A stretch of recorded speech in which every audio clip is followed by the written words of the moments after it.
CLAT और eyelet exam में confusion है? आइए आज हम इन दोनों एग्जाम्स के डिफरेंस समझते हैं, वो भी सिर्फ 1 मिनट में। क्लेट एग्जाम कंडक्ट करता है कंसोर्टियम ऑफ एनएलयूज, जबकि आईलेट एग्जाम कंडक्ट करता है एनएलयू दिल्ली। और इस एग्जाम्स के थ्रू आपको नेशनल लॉ यूनिवर्सिटीज में एडमिशन मिलता है।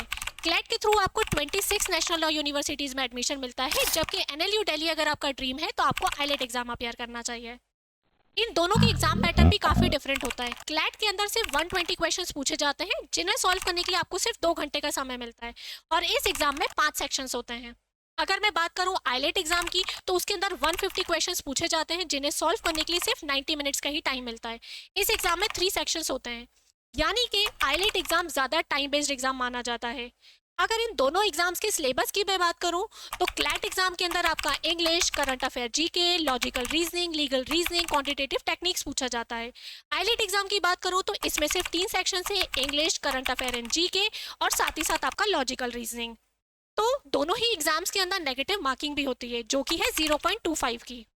इन दोनों एग्जाम्स का जनरली जो कंडक्ट करने का टाइम पीरियड है वो है दिसंबर का मंथ। तो इन दोनों एग्जाम्स में से हमें कौन सा एग्जाम अपेयर करना चाहिए? अगर आप मल्टीपल एनएलयूज टारगेट कर रहे हो तो आपको क्लैट टारगेट करना चाहिए, और अगर आपका ड्रीम यूनिवर्सिटी सिर्फ नेशनल लॉ यूनिवर्सिटी दिल्ली है तो आपको आईलेट देना चाहिए। इस रील को सेव कर लो और अपने नेशनल लॉ यूनिवर्सिटी में एंट्रेंस एग्जाम की प्रिपरेशन स्टार्ट करो। Thank you.